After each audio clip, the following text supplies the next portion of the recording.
রহমান ইবনে আউফ, হে আল্লাহর নবী সাহাবী, আজকে তো আমরা শুনলাম আজকে কাফেরদের সংখ্যা 3,000, 3 লাখ, 4 লাখের চেয়ে আরো ওদিকে। আমরা তো মাত্র কিছু সংখ্যক মানুষ গিয়েছি, মাত্র 20,000 মতান্তরে 30,000 লোক গিয়েছি। আমরা 4 লক্ষ মানুষের সাথে কিভাবে বিজয়ী হব? আব্দুর রহমান ইবনে আউফ তাদের সকলের সামনে দাঁড়িয়ে একটা ভাষণ দিলেন, শুনো, মুসলমানরা অতীতে কোনো সময় মুসলমানরা সংখ্যায় বিজয়ী হয় নাই, মুসলমানরা কোনো যুদ্ধের অস্ত্রের মধ্যে বিজয়ী হয় নাই, মুসলমানরা বিজয়ী হয়েছে একমাত্র তাদের ঈমানি পাওয়ারের কারণে। তোমরা কেউ এখান থেকে পালাবে না। আজকে যদি তোমরা বিজয় লাভ করো তাহলে তোমরা বিজয়ী হবে, কারণ আল্লাহর রাস্তায় জিহাদ করে মরলে শহীদ, না মরলে গাজী। আমি এখান থেকে তোমাদের ভাষণ দিচ্ছি, তোমরা এখান থেকে কেউ পালাবে না। যত কষ্টই হোক কাফেরদের পরাজিত করে আমরা এখান থেকে বিদায় নেব। যখন এরকম করে আব্দুর রহমান ইবনে ভাষণ দিলেন, কারণ মুসলমানের সংখ্যা তো কম আর কাফেরদের সংখ্যা 4 লাখ 5 লাখেরও বেশি, কিভাবে মুসলমান তাদের উপর বিজয় হবে? কারণ কি ছিল? তাদের ঈমানি পাওয়ারটা অনেক ছিল। এখন আমাদের প্রশ্ন যে আমরা ঈমান কার মতো আনবো? ঈমান আমরা কার মতো আনবো? এখন কেউ বলতে পারেন যে আমরা ঈমান জগৎ বিখ্যাত আলেম আল্লামা শফি আহমদ রহমতুল্লাহর মতো আনবো না, আজকের প্রধান বক্তা জিকুল্লাহ খান সাহেব রহমতুল্লাহ তার মতো ঈমান আনবো না। ঈমান কি তার মতো আনতে হবে? না, ঈমান আনতে হবে কিভাবে? আল্লাহ তাআলা এটা কুরআনুল কারীমের মধ্যে বলে দিয়েছেন।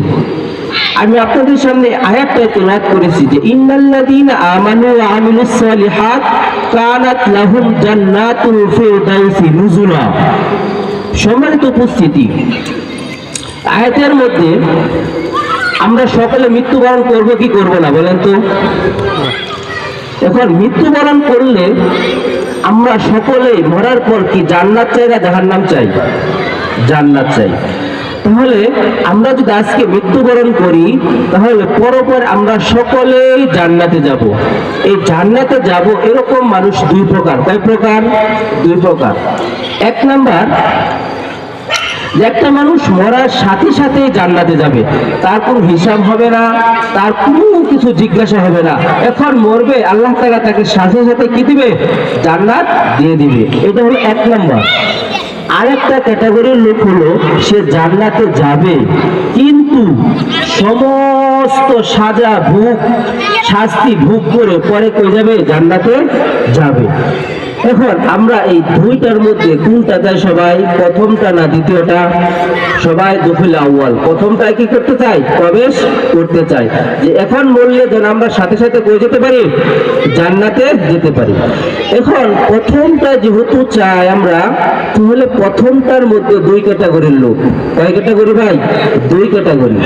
1 নাম্বার হলো তা ঈমান থাকতে হবে। কি থাকতে হবে? ইন্নাল্লাযীনা আমানু, নিশ্চয় যারা কি আছে? ঈমান এনেছে। ওয়া আমিলুস সালিহাত, এবং কি করেছে? নেক কাজ করেছে। 1 নাম্বার হলো ঈমান আনতে হবে, আর 2 নাম্বার কি হলো? নেক আমল, অর্থাৎ ইসলাম। এই আমলটা করতে হবে, ইসলাম থাকতে হবে, নেক আমল করতে হবে। 2টা আমল যদি থাকে, আল্লাহ তাআলা ঘোষণা দিয়েছেন কানাত লাহুম জান্নাতুল ফিরদাউসি নুজুলা, তাহলে তার কি হবে?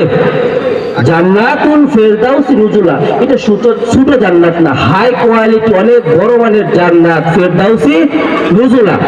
তাহলে আমরা যেহেতু দুখুল আউয়াল যেতে চাই, তাহলে আমাদের কি কি লাগবে? ঈমান লাগবে, আর একটা কি? নেক আমল। এই 2টা যদি থাকে তাহলে আমরা দুখুল আউয়াল মরার সাথে সাথে পরপরে কোনো হিসাব নিকাশ ছাড়াই কই যাব? জান্নাতে যাব। এখন আমাদের জানতে হবে ঈমান কাকে বলে এবং ইসলাম কাকে বলে। এই বিষয়ে বুখারী শরীফের মধ্যে সবচেয়ে বড় হাদিস এবং বিখ্যাত হাদিস মুসলিম শরীফ মিশকাত শরীফের মধ্যে হাদিসটা আছে। এই সংজ্ঞাটা দিয়েছেন, এই হাদিসের নাম হলো হাদিসে জিব্রাইল। এই হাদিসের নাম কি? হাদিসে জিব্রাইল। এই হাদিসে জিব্রাইল এটা বর্ণনা করেছে হযরত ওমর ফারুক রাদিয়াল্লাহু তাআলা আনহু। এখন আমরা ওমর ফারুক চিনি। ওমর ফারুক ওমরে ফারুক রাদিয়াল্লাহু তাআলা আনহু থেকে এই হাদিসটা বর্ণিত। অধিকাংশ হাদিস, বেশিরভাগ হাদিস হযরত আবু হুরায়রা থেকে বর্ণিত, কিন্তু এই হাদিসে জিবরাইল এটা ওমরে ফারুক রাদিয়াল্লাহু তাআলা আনহু থেকে বর্ণিত। তিনি বলেন যে বাইনামা জুলুসিন নাহনু ইনদা রাসূলিল্লাহি সাল্লাল্লাহু আলাইহি ওয়াসাল্লাম, যে ওমর রাদিয়াল্লাহু তাআলা আনহু বর্ণনা করেন যে আমরা একবার আল্লাহর রাসূল সাল্লাল্লাহু আলাইহি ওয়াসাল্লামের চারপাশে বসা ছিলাম। এমন একজন লোক আসলো, লা ইউরা আলাইহি আথরুস সাফার, তার মধ্যে কোনো সফরের চিহ্ন ছিল না। যেমন এখান থেকে একটা লোক আসলে তার পাঞ্জাবিতে একটু ঘুষ পড়ে, তার মানে বোঝা যায় সে অনেক দূরে গিয়েছিল। এখানে বলতেছে যে লা ইউরা আলাইহি আথরুস সাফার, যে আমাদের মধ্যে এমন একজন লোকের আগমন ঘটলো যার মধ্যে কি ছিল না, সফরের চিহ্ন ছিল না, এবং তার চুলগুলো কালো কুচকুচে, এবং তারে আমাদের মধ্যে কেউ চিনে না। যে এমন একজন লোক আসলো যে তার সফরের মধ্যে কোনো ক্লান্তি ছিল না তার শরীরের মধ্যে, এবং চুলগুলো কালো কুচকুচে, তার মানে বোঝায় টাটকা জোয়ান। যদি চুলগুলো কালো কুচকুচে তাহলে টাটকা জোয়ানেরই থাকে।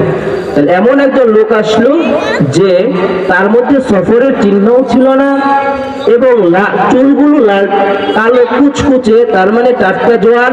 ওয়ালা ইয়ারাফু মিন্না আহাদুন, আমাদের মধ্যে থেকে এই ব্যক্তিকে কেউ চিনি না। যখন আসলেন, আসার পর নবী আলাইহিস সালাতু ওয়াস সালামের হাঁটু মুবারকের পাশে তার হাঁটুটা বসাইলেন। বসানোর পর নবী আলাইহিস সালাতু ওয়াস সালামের হাঁটুর উপরে তার হাঁটুটা রাখলেন। রাখার পর তিনি জিজ্ঞেস করলেন, মাল ঈমান, ঈমান কাকে বলে? তখন নবী আলাইহিস সালাতু ওয়াস সালাম বললেন যে আন তুমিনা বিল্লাহ ওয়া মালাইকাতিহি ওয়া কুতুবিহি ওয়া রাসূলিহি ওয়াল ইয়াউমিল আখির। অর্থাৎ 6টা জিনিস বললেন, যে আল্লাহর প্রতি ঈমান আনতে হবে, কিতাবের প্রতি ঈমান আনতে হবে, তার রাসূলের প্রতি ঈমান আনতে হবে, পরকালে পুনরুত্থানের প্রতি ঈমান আনতে হবে। 6টা জিনিসের বললেন। রাসূল সাল্লাল্লাহু আলাইহি ওয়াসাল্লাম যা বলেন ওই ব্যক্তিটা সেগুলো বলে সাদাক্তা ইয়া রাসূলুল্লাহ, যে আল্লাহর রাসূল আপনি সত্য বলেছেন। ইসলাম সম্পর্কে জিজ্ঞেস করলো, ইসলাম কাকে বলে? নবী আলাইহিস সালাতু ওয়াস